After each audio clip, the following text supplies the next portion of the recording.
अवनीश अवस्थी जी ने, उसकी प्रशंसा बार बार होती है, तो एक बार जोरदार तालियां अवनीश अवस्थी जी के लिए।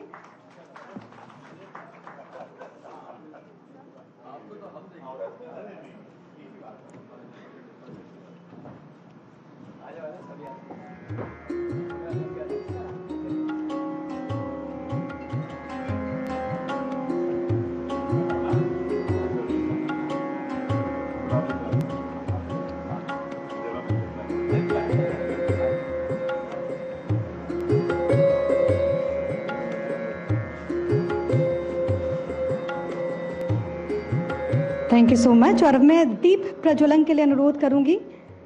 किसी भी शुभ कार्य से पहले ऊपर वाले का आशीर्वाद लिया जाता है, तो मैं आप सभी से अनुरोध करूंगी दीप प्रज्वलित करके आज के इस शानदार कार्यक्रम का हम आगाज करें।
बहुत बहुत शुक्रिया आप सभी का।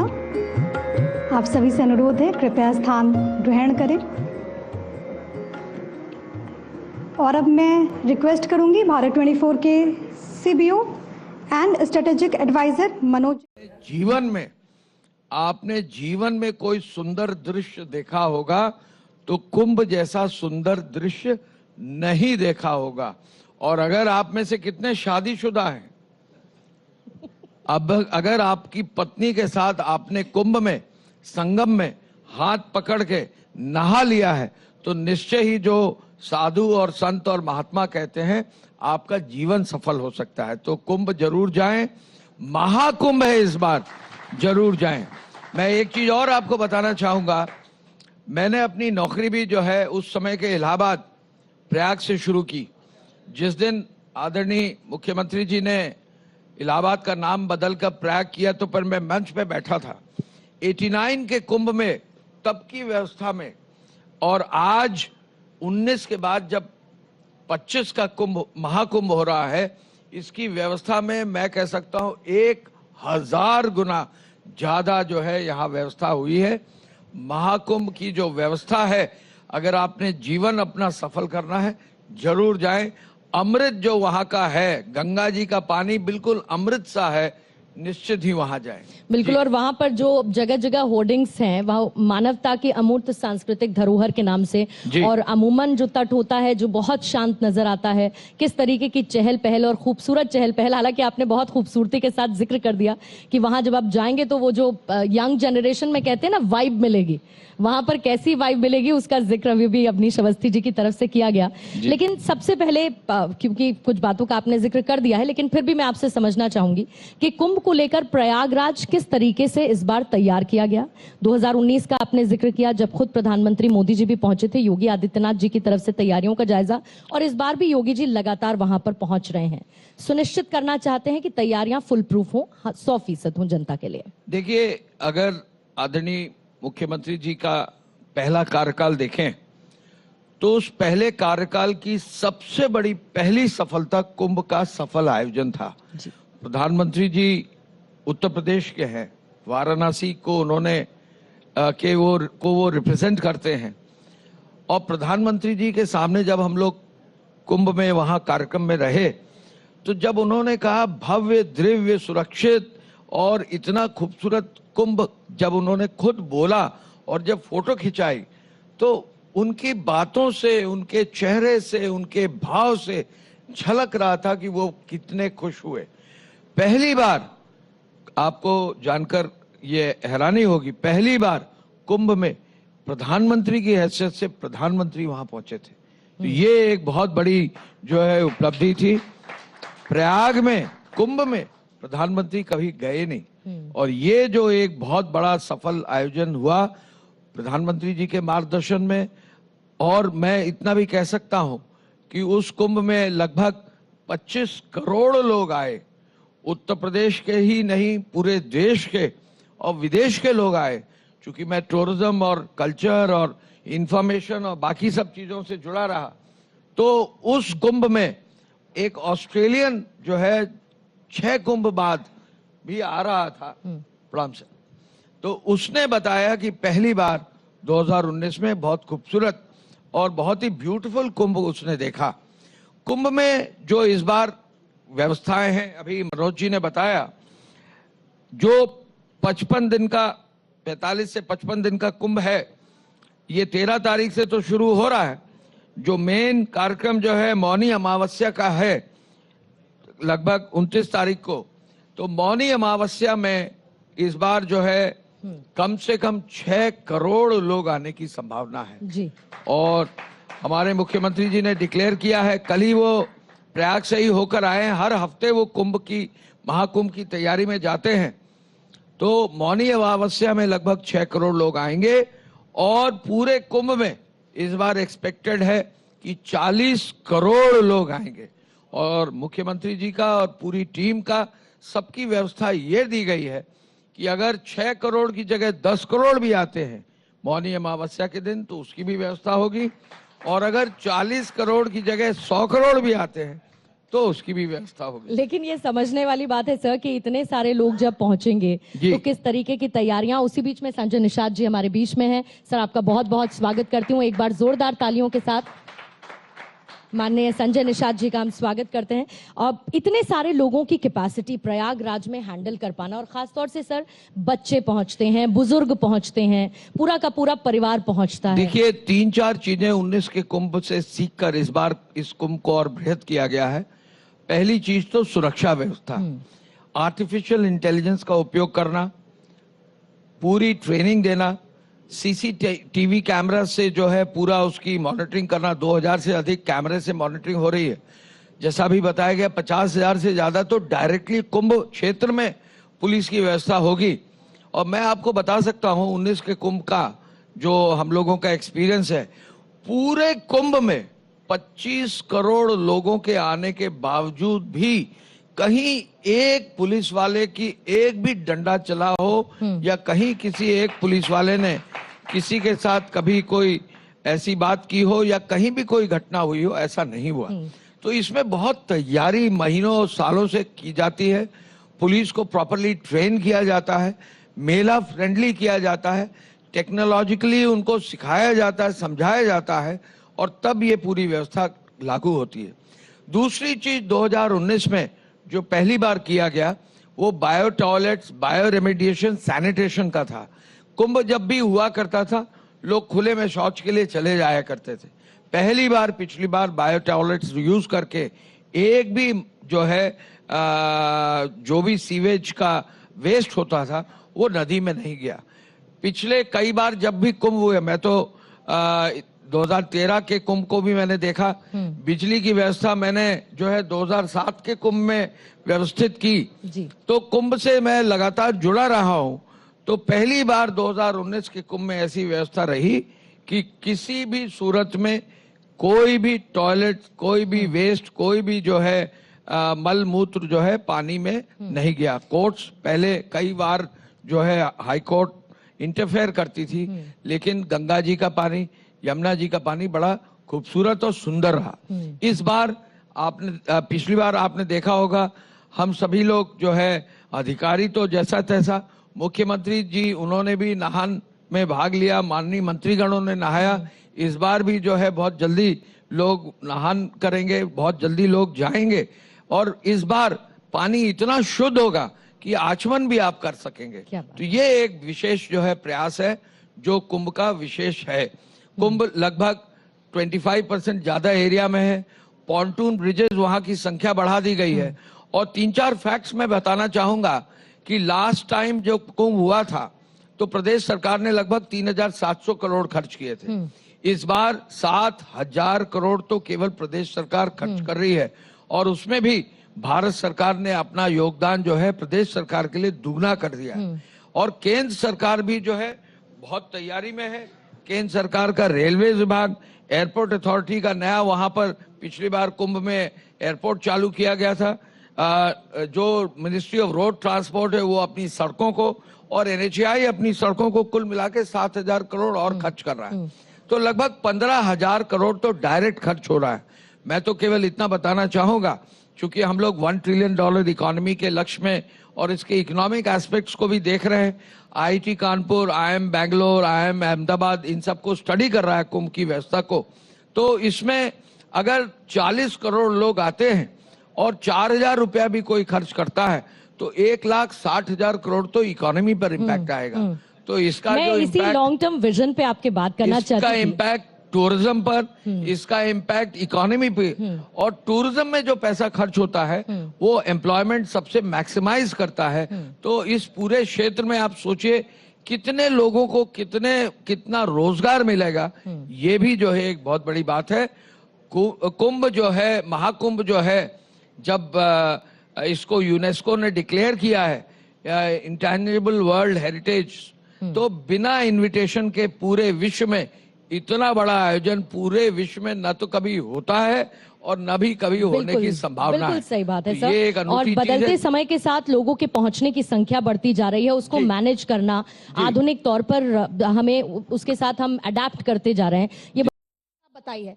लेकिन सर ये बात भी सही है कि MSME के साथ साथ आपकी महत्वता भी NDA में बहुत ज्यादा है। तो इसी से समझना चाहेंगे, अक्सर ये चर्चा उठती है बार बार कि NDA में वो बात नहीं रही जो मोदी 2.0 में थी। NDA परिवार में शायद उतनी निकटता नहीं है, कहीं ना कहीं कोई दरार बीच में है। यही वजह है कि कई बार कहा जाता है कि पर्दे के पीछे क्या नीतीश जी पता नहीं क्या मूड है, या ये कहा जाता है TDP का क्या मूड है। तो आप क्योंकि परिवार के सदस्य हैं, NDA कितना मजबूत है या कितने चिंता की बात है NDA के लिए कि कभी भी कुछ भी हो सकता है? देखिए, यहाँ पर मैं अपना अनुभव की बात बतलाता हूँ। शायद आप लोगों को, बहुत लोगों को कम पता होगा कि 44-45 वर्ष का राजनीतिक लाइफ मेरा है। 8 बार बिहार विधानसभा का सदस्य रह चुके हैं। ये पार्लियामेंट में पहली बार आए हैं। कहने का मतलब कि 44-45 वर्ष से राजनीति में हैं, और उसके पहले और कोई सेवा में थे। 80 वर्ष का मेरा उम्र है। इस 80 वर्ष की उम्र में मैं महसूस किया है कि घर का मालिक अगर मजबूत है तो उसके सदस्य कहीं इधर उधर नहीं जा सकते हैं, घर बहुत सक्सेसफुली चलेगा। तो आज नरेंद्र मोदी ऐसा टॉवरिंग पर्सनालिटी, चमत्कारिक पर्सनालिटी, ईश्वरीय गुण से युक्त पर्सनालिटी आज भारत को मिला है। कोई इधर उधर नहीं हो सकता है और नहीं है। NDA हमारा एकदम सशक्त है। सर ये तो तय है कि अभी और आने वाले कुछ साल घर के मालिक नरेंद्र मोदी रहेंगे, जो कि बेहद मजबूत है। लेकिन सीधा सवाल, और भाषा मीडिया की, क्योंकि वही पढ़ते लिखते हैं, पलटू राम कहा जाता है नीतीश जी को, क्या वो पलट सकते हैं? क्या वो परिवार से बाहर जा सकते हैं? सर हाँ या ना में अगर बताएंगे तो मेरे दर्शकों को बहुत आसानी होगी। देखिए, इसमें हम 2 उदाहरण देना चाहेंगे। जैसा हमने कहा कि अनुभव की बात, आज से 40-45 साल पहले कुछ समाजवादियों के संपर्क में हम लोग थे जी। उन लोग कहा करते थे कि अगर तालाब में पानी जमा हो रहा है तो वो गंदा हो रहा है जी। उसको साफ कर दो, स्वच्छ पानी मिलेगा। बिल्कुल। फिर 67 के आसपास में हमारे यहाँ बिहार में महामाया बाबू नाम करके एक मुख्यमंत्री हुआ करते थे। वो भी बहुत सी पार्टियां उन्होंने बदली थी। उनसे जब पूछा जाता था तो कहते थे कि लार्जर इंटरेस्ट में हमको 100 बार भी बदलना पड़ेगा पार्टी तो हम बदलेंगे। तो वैसी परिस्थिति में नीतीश कुमार जब जब भी बदले हैं पार्टी तो लार्जर इंटरेस्ट, राज्य के इंटरेस्ट में उन्होंने किया है। इसलिए उनको अगर कोई पलटू राम कहता है तो उनके मन की वो विषाक्तता है, मन का मन कहीं कलुषमा है। लेकिन नीतीश कुमार जी में किसी प्रकार की कोई गड़बड़ी नहीं है। आज 19 वर्ष से राज्य चला रहे हैं, बहुत ढंग से बिहार चल रहा है, विकास वहां का बढ़ा है। लेकिन अचानक ये जैकेट पहन के आए कांग्रेस के कुछ लोग उसमें उन्होंने मास्क में भी कुछ अडानी का विषय फिर उठाया, जैकेट में उठाया, और वो काले जो जैकेट थे, जब वो स्पीकर साहब ने कहा भी जैकेट पहन के आए हो, ये काला है और इस पे लिखे हुए हैं ये, जब मैंने कहा तख्तियां अलाउ नहीं है तो ये भी तख्ती का ही रूप है जी। तो उनको एक दो आदमी ने जैकेट खोल करके घुमाई, जैसे काले झंडे दिखाते हैं ना ऐसे। तो अगली सीन किसने क्रिएट किया? सब कुछ सेटल होने के बाद कांग्रेस नहीं किया, उनके मन में था ऐसा। इस बार ये जो आप सत्र पूछ रहे हैं इसलिए मैं कह रहा हूँ, फिर ये हंगामा होना शुरू हो गया, फिर सोरोस का विषय आ गया, तो हमारे भी लोग उद्वेलित होते रहे। फिर उसके बाद 13-14 को लोकसभा में अच्छी बहस हुई संविधान को लेकर के, 16-17 दिसंबर को राज्यसभा में अच्छी बहस हुई। उसमें कांग्रेस की पोल खुल गई कि उन्होंने बाबा साहब का अपमान किया। कांग्रेस ने, ये पोल खुल गई पूरे भाषणों में। हम बोल रहे थे, दूसरे दल भी बोल रहे थे कि बाबा साहब का जीते जी भी और परिनिर्वाण होने के बाद भी कांग्रेस ने बाबा साहब का अपमान किया। ये पोल खुल गई तो 12 सेकंड का एक अमित शाह जी का वीडियो, उसको दुष्प्रचार किया तो हमारे लोग भी उद्वेलित हो गए कि 1 घंटा 40 मिनट का भाषण है, उस भाषण के भाव क्या है ये तो सुनो। तो इनको कैसे जोड़ें? तो इनको जोड़ने के लिए प्रयास वो करते जरूर हैं जी। लेकिन दलित समझ गया है कि हमारा सबसे ज्यादा काम कौन कर रहा है? बोला नरेंद्र मोदी जी। योजनाएं जो बाबा साहब ने बताया या दी या विचार रखे, उनको धरातल पे कौन उतार रहा है? नरेंद्र मोदी। किसी का कच्चा मकान है, उसको पक्का कौन कर रहा है? नरेंद्र मोदी। किसी के यहाँ जल से नल नहीं है तो नल कौन ला रहा है? नरेंद्र मोदी। किसी के यहाँ शौचालय नहीं है, शौचालय कौन ला रहा है? नरेंद्र मोदी। तो दलित समाज अब ये समझ गया है कि बाबा साहब के सपनों का भारत अगर कोई बनाएगा तो नरेंद्र मोदी बनाएंगे। यही कांग्रेस को पीड़ा है। इसलिए ये भ्रम पहला पैदा करके दलित समाज में भ्रम पैदा करना चाहते हैं। वो अब दलित समाज समझ गया, अब उनके पार पड़ने वाले नहीं है। आपने हरियाणा में देखा, आपने देखा कि नहीं देखा? आपने महाराष्ट्र में देखा जी। आपने 2024 के चुनाव में इन्होंने भ्रम फैलाया जी। संविधान वाला, रिजर्वेशन वाला, लेकिन हरियाणा में निकल गया ना, महाराष्ट्र में निकल गया। तो अब नया लाए हैं, ये नया ला करके कोशिश करेंगे, अभी से नहीं ला रहे हैं। सर, इनका एक स्ट्रेटेजी है जो आपके नैरेटिव को तोड़ने के लिए कि आप धर्म पे चुनाव जीत जाते हैं, 303 ले आते हैं, तो उस धर्म के चुनाव के नैरेटिव को तोड़ने के लिए हमें जातियों को बांटना होगा। तो उसमें सबसे बड़ा ओबीसी 52%, एससी इतना बड़ा बैंक है। अगर ये दोनों आपसे टूट जाता है तो आपकी धर्म की काट नहीं चलेगी, ऐसा उनका मानना है। नहीं, धर्म का विषय कहाँ चुनाव में ला रहे हैं? सर, चुनाव वो इसमें राजनीति कर रहे हैं। हमारे विषय 2 रहते हैं सर, एक है तो हमारे नहीं, हमारे विषय 2 रहते हैं। क्या सर? एक है तो सेफ, डेवलपमेंट और गुड गवर्नेंस। जी। अगर भारत के लोग एक दिशा में सोचेंगे कि भारत को हमें विकसित भारत बनाना है, इसलिए मोदी जी कह रहे हैं कि एक ही दिशा में सोचेंगे कि भारत को विकसित भारत बनाना है तो भारत सेफ रहेगा। भारत ड्राफ्टिंग कमेटी के चेयरमैन स्वर्गीय बाबा साहब को लेकर के फिर जिस तरह की राजनीति की, देश ने एक बार फिर उस मंजर को देखा और शायद लोकतंत्र भारत में आजादी के 75 साल बाद में संविधान निर्माताओं की आत्मा और इस संविधान को रक्षा करने के लिए जिन लोगों ने बलिदान किया, जिन लोगों ने देश को अखंड रखने के लिए बलिदान किया, उन सब लोगों की आत्मा जहां कहीं भी होंगे वहां रोई होगी जब उन्होंने संसद के सामने वो आचरण और व्यवहार देखा कि सांसदों को धक्का मुक्की करके उनको किस तरह से घायल किया जा रहा है, और वो भी एक बड़ी पार्टी के नेता के द्वारा जिसके पास में संविधान प्रदत्त लीडर ऑफ अपोजिशन का दायित्व है, उसका आचरण और व्यवहार देख करके मुझे लगता है कि संविधान की आंख में भी उस पुस्तक की, निर्जीव पुस्तक जो सजीव है लेकिन इमॉर्टल है, उस पुस्तक की आंख में भी जरूर आंसू आए होंगे। सर, लेकिन कांग्रेस तो ये आरोप लगा रही है कि मुद्दे से भटकाने की कोशिश की गई, और उनकी तरफ से ये भी कहा जा रहा है क्योंकि बीजेपी की तरफ से संविधान के मुद्दे को जब संसद में रखा गया तो मुझे लगता है कि लोगों तक बात बीजेपी की पहुंच गई होगी और आगे जो नुकसान शायद इससे हो सकता था वो नहीं होगा। लेकिन कांग्रेस सर कह रही है क्योंकि आप मुद्दे से घुमाना चाहते थे इसलिए आपने ये धक्का मुक्की का आरोप लगाया। देखिए, संविधान के विषय पर जब चर्चा पर लोकसभा और राज्यसभा दोनों सदनों में चर्चा हो रही थी, तब क्या अवसर केवल भारतीय जनता पार्टी के पास में था? सभी पॉलिटिकल पार्टीज के पास में उनकी संख्या के अनुरूप अवसर था। उनको सदन में जो बात करनी चाहिए थी वो बात करने के बजाय उन्होंने सदन में जो जिस तरह की चर्चा की और बाद में जिस तरह का व्यवहार किया उसको सबने देखा है। और इस डिजिटल वर्ल्ड में कुछ भी छुपा हुआ नहीं रहता। जो कुछ उन्होंने व्यवहार किया, वो व्यवहार किया या न किया, ये आपके और मेरे संवाद से तय नहीं होना है, वो तो पहले से रिकॉर्डेड है, वो सब क्या जो है वो डिजिटली कैप्चर्ड है। इसलिए अब वो उसको लेकर के कि ये इसको मुद्दे को भटकाने की कोशिश कर रहे हैं। मुझे लगता है कि मुद्दा संविधान उनके लिए मुद्दा हो सकता है, हमारे लिए संविधान जो है वो प्रेरक है, हमारी आत्मा से जुड़ा हुआ विषय है।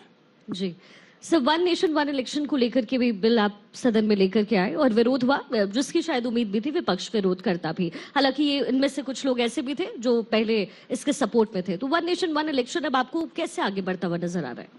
देखिए, देश की आवश्यकता है।